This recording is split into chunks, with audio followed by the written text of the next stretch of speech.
Athletes, as you start your training this summer, something to keep in mind. Please train like an athlete, not like a bodybuilder. A couple of you have asked for some easy program outlines. I figured it'd be easier just to throw it into a PowerPoint, and that way future students could learn it, and you guys can use this at any point in time when designing a program. So when you're looking at your outline here, it's easy just to pick 6 categories, and those categories are up on the board. You want to make sure you have an Olympic lift, and there are other options that I'll get into here in a second. If you don't have that experience as an Olympic lifter, or you don't know any of the Olympic lifts, there are alternatives that are close to being as good, but not quite. You want to make sure you pick out a squat exercise. So that's something that's very knee dominant. It's a lower body push. You want an upper body press. You want an upper body pull. And again, you can split those upper body movements into vertical motions, something up over top of your head, or pulling up from the floor, or something horizontal, which is pushing or pulling out in front. You also want to make sure you have a hip hinge. And then 1 or 2 core exercises. And remember, with core, it's not just abs. It's low back, it's hips, it's anything that involves the core muscles. So yeah, I think if you look at your body and your training in terms of what movements you want to be able to express, rather than what muscle groups you want to attack, you're in your first steps to lifting like an athlete. So like I said earlier, Olympic lifts are probably the biggest bang for your buck. They're designed for power, not necessarily strength, but for power. So you're moving something with speed. Now, if you can't or you're not comfortable with Olympic lifts, there are some other options. So the first one might be some weighted jumps. Med ball throws are another good resource. And if you can't do either of those, the best thing for you to do, and I would say the best thing for you to do as an athlete, period, is to make sure you are sprinting at full speed. It is the best full body central nervous system stimulus you can give your body. So sprint and jump are important parts to any good training program for an athlete. So if you can't do the Olympic lifts, I would sub them in with some weighted jumps, some med ball throws, some sprints, or some jumps. Okay, so here are some squat exercises. You've got the front squat done with a barbell across the shoulders, heavy goblet squat done with a dumbbell underneath the chin. You can go split squats or some Bulgarian split squats. So that's where it's a unilateral leg lift, really good for athletes to go unilateral. Your traditional back squat, and also some step ups. You don't want to make your step ups too high, just something that is about knee height. And you've got the weight either down by your side, in front goblet style, or up across your back like you would have in a normal back squat. So those would be my 5 go-to squat exercises, or a lower body push.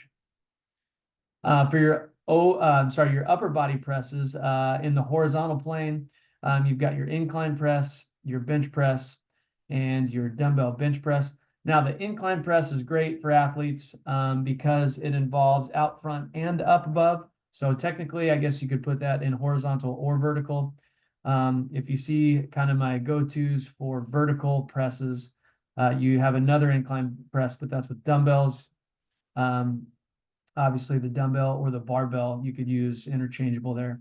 Standing shoulder press, and then a push press where you get to use a little bit of momentum from the lower body and finish up over top. But those would be 6 really good upper body presses that you can include in your program. As far as the pulls go, you've got an inverted row. So think about a bench press setup. You would take the bench out of the equation and you would hang from the bar, and then you would pull your chest up to the bar and back down. So kind of a modified pull-up or chin up. A T-bar row is great, a barbell row. And then for your vertical pulls, you've got your chin-ups or your pull-ups, and a lat pull down. For your hip hinge exercises, the trap bar deadlift, sometimes called the hex bar deadlift, is probably my favorite lower body exercise. And there's been debate whether that's a true hip hinge or if it's a squat movement pattern. I think it's a perfect mix of both. So you get a little bit of both of those in that lift, and that's why I love it so much.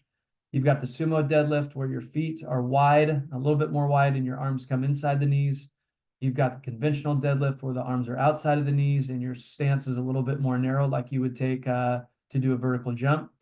You've got your Romanian deadlift where your legs stay relatively straight, nice soft knee, working the hamstrings and the glutes on that.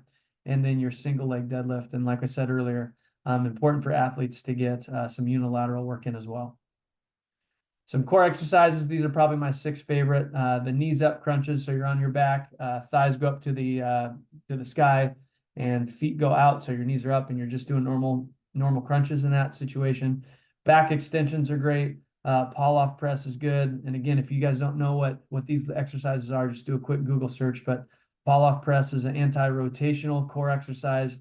I love carries. One of my favorite carries is a suitcase carry. So you're carrying a dumbbell or a hex bar on one side and you're walking. And again, that's an anti-rotational or, anti-movement stability exercise. Hanging leg raise where you're up with a pull-up bar and you're bringing your knees up to your chest, or leg lifts are great there too. And then dead bugs are another great one, especially for coordination.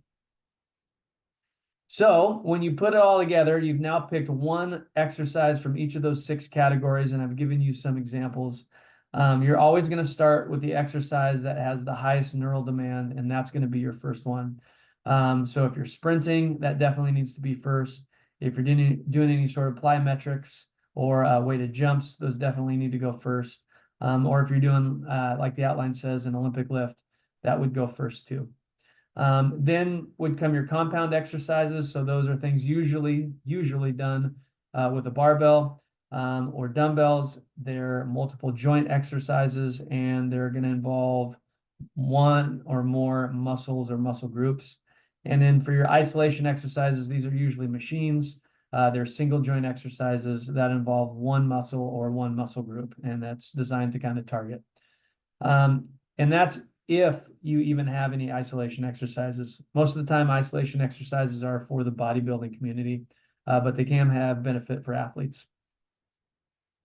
Now, if you want some work capacity, rather than just doing, mindless running or things that don't specifically pertain to your sport, you can mix in some calisthenics in between your sets. So after your squats, during your rest time, you can do some dips. After your heavy bench press, you could incorporate some burpees. These are kind of my favorites listed up here that everyone, kind of recognizes. But that's a great way to build in some work capacity, doing body weight exercises in between your weight training exercises. So putting it all together, here would be an example of a workout that you could use, or you could sub in the examples that I had. This one specifically comes from Mike Boyle. If you don't know who he is, Google search him, follow him on his social media, and check him out on YouTube. He is a great functional exercise coach, great strength and conditioning coach, and has got a lot of good stuff for you to use as resources. So he would start off with hang cleans, 3 sets of 5. And in between those sets, he'd be doing a front plank for 20 seconds. Then he'd move into a paired set with bench press and trap bar deadlift. Both of those are 3 sets of 5. And then he'd finish with a superset of 3. He'd go a dumbbell row, 3 sets of 5, one leg, single leg deadlift, 3 sets of 5. And then you'd work in some side planks for 10 seconds in between each round of that. So again, you're hitting all 6 of those movement patterns that I talked about earlier. It's not overly long or overly complicated. You shouldn't be lifting more than an hour. You're trying to get the most juice out of your squeeze as you can.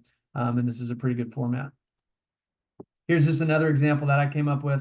Again, it's not perfect, but just to kind of show you, you're pulling different menu items from the 6 movement patterns and designing your workout that way. So this person might not be able to Olympic lift, or might not have the equipment for it. So they're going to do 30-yard sprints. They're going to do 3 of them with 5-minute recovery. And during that recovery, they're going to do some knee up crunches. For their upper body push, they're going to do an incline bench press, and they're going to do some split squats.